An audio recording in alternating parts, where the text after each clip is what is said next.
Durante séculos, o Oceano Atlântico foi mais que água e horizonte. Ele foi uma estrada, uma rota silenciosa por onde circulavam fortunas, mercadorias e vidas humanas.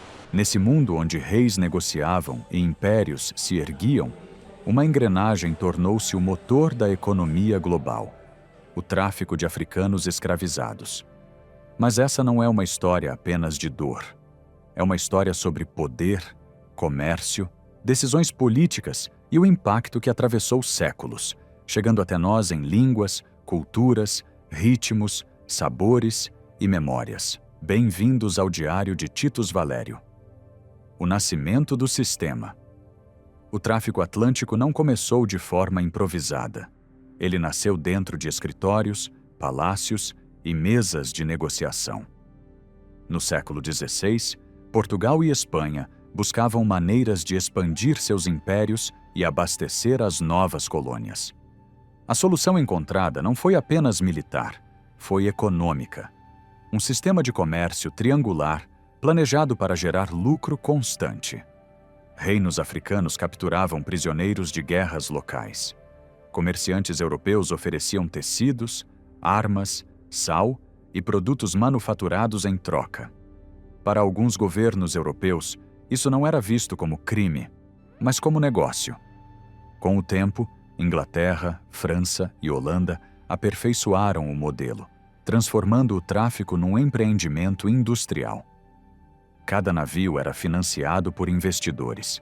Cada viagem tinha contadores, seguros marítimos e projeções de lucro. O sistema estava montado, uma economia inteira baseada na exploração, sustentada por governos e empresas, e que iria dominar o Atlântico pelos próximos 300 anos. As rotas do Atlântico. Uma vez criado o sistema, o Atlântico se transformou na maior rede de comércio do planeta. 3 continentes, Europa, África e América, foram ligados por um fluxo contínuo de navios, mercadorias e pessoas. Esse movimento ficou conhecido como o comércio triangular. Primeira rota: Europa para a África. Navios deixavam portos como Lisboa, Liverpool e Nantes, carregados de armas, pólvora, tecidos, sal e objetos de metal.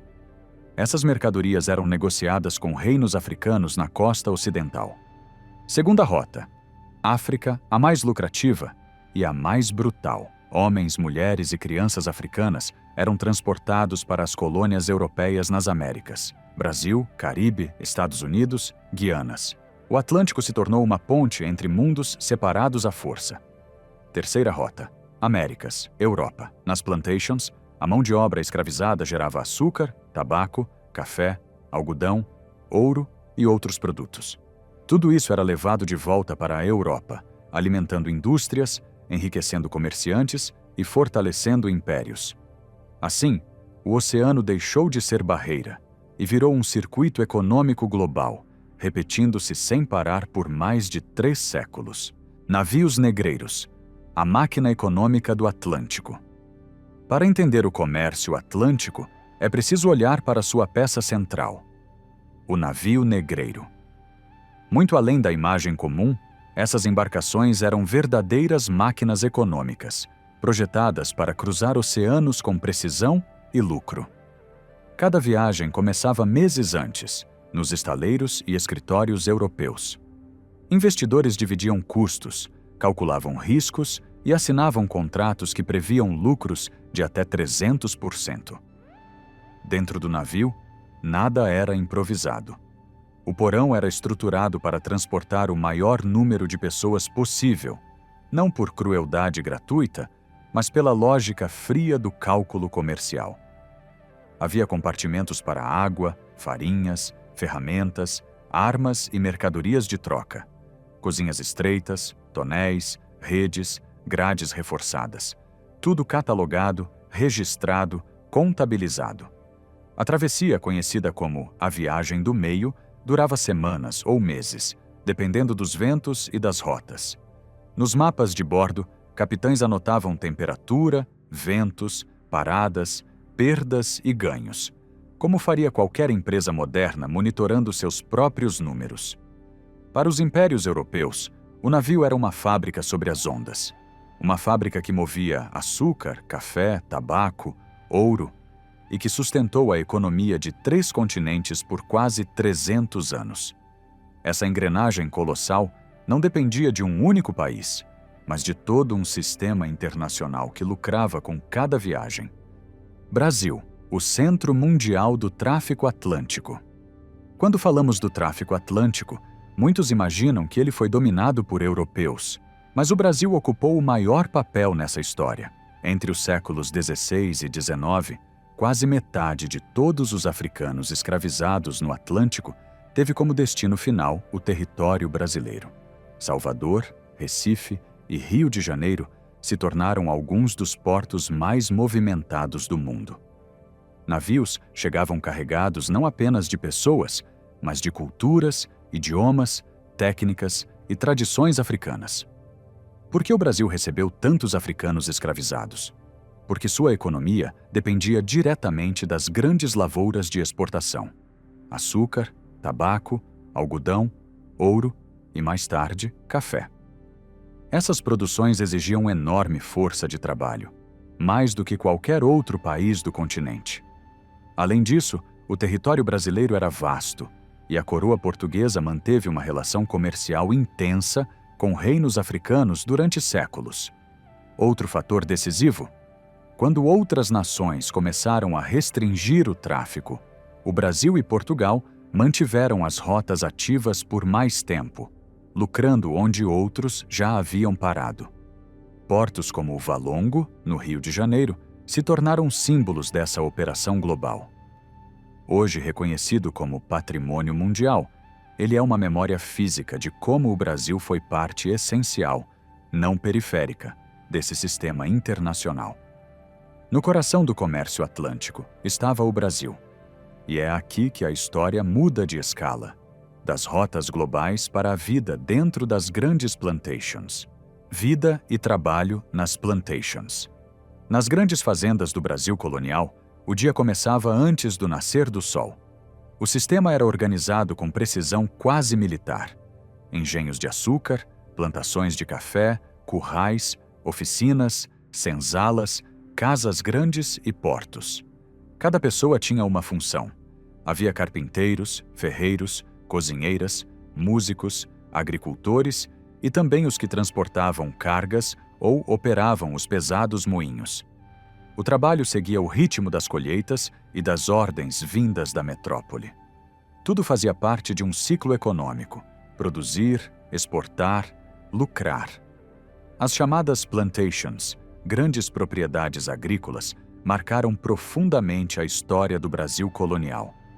Conhecidas aqui como engenhos ou fazendas, eram o centro de um sistema baseado na exploração e na desigualdade. Para muitos africanos escravizados, a fazenda era uma prisão, mas foi também o espaço onde nasceram as primeiras formas de resistência, através da fé, da música e das tradições trazidas de África. Cantos de trabalho, batuques, festas religiosas e dialetos formaram uma nova identidade, que aos poucos moldou a cultura brasileira. As plantations não foram apenas o centro econômico do país. Foram também o palco onde duas civilizações se encontraram, à força, mas para sempre. Resistência e revoltas. Onde existe opressão, existe resistência. A história da escravidão no Brasil não é feita apenas de trabalho forçado. É feita de fuga, estratégia, cultura e luta pela liberdade. O maior símbolo dessa resistência foi Palmares. Durante quase um século, o Quilombo dos Palmares desafiou governadores, capitães do mato e exércitos inteiros. Localizado na Serra da Barriga, em Alagoas, Palmares era mais que um refúgio. Era uma sociedade organizada, com agricultura, defesas, liderança e alianças. Zumbi e Dandara tornaram-se ícones dessa luta. Um casal que liderou homens e mulheres com estratégia e coragem. Mas Palmares não foi o único. Revoltas urbanas aconteceram no Rio, na Bahia e em Pernambuco. Milhares de africanos muçulmanos planejaram a Revolta dos Malês, em 1835, um dos maiores movimentos de resistência da diáspora africana nas Américas. Havia também resistência silenciosa. Músicas, crenças, danças, dialetos, culinária e espiritualidade que sobreviviam apesar da repressão. Cada ato, pequeno ou grande, era uma forma de afirmar que ninguém nasce escravizado. A liberdade sempre encontrou seu caminho, mesmo nos lugares mais improváveis. A queda do sistema. Nenhum sistema, por maior que seja, dura para sempre. A escravidão começou a ruir quando o mundo mudou e quando a economia mudou com ele. No século XIX, a Revolução Industrial criou novas fábricas e novas necessidades. A mão de obra livre passou a valer mais do que o trabalho escravizado. Inglaterra e França proibiram o tráfico. Os Estados Unidos iniciavam debates internos. E o Império Brasileiro, pressionado por diplomatas, comerciantes e movimentos nacionais, começou a ceder. Em 1850, o tráfico atlântico foi proibido no Brasil. Mas a escravidão continuou por quase 40 anos dentro do país. Só em 1888, muito depois de quase todas as outras nações das Américas, o Brasil assinou a Lei Áurea. Para muitos, isso simbolizou liberdade. Para outros, apenas o começo de uma nova luta. Porque a abolição não trouxe terra, não trouxe escola, não trouxe cidadania. As marcas da escravidão continuam presentes na desigualdade, no território, nas ruas, nos rostos, nos nomes, na cultura e na identidade do país. Mas também continua vivo aquilo que sobreviveu aos séculos: resistência, força e criação. O Brasil de hoje nasceu desse encontro entre povos. Um encontro forçado, violento, mas que gerou uma das culturas mais ricas do planeta. Se você gosta de documentários como este, continue essa jornada comigo. Inscreva-se no canal e descubra as histórias que ajudaram a construir o mundo em que vivemos. Até o próximo capítulo.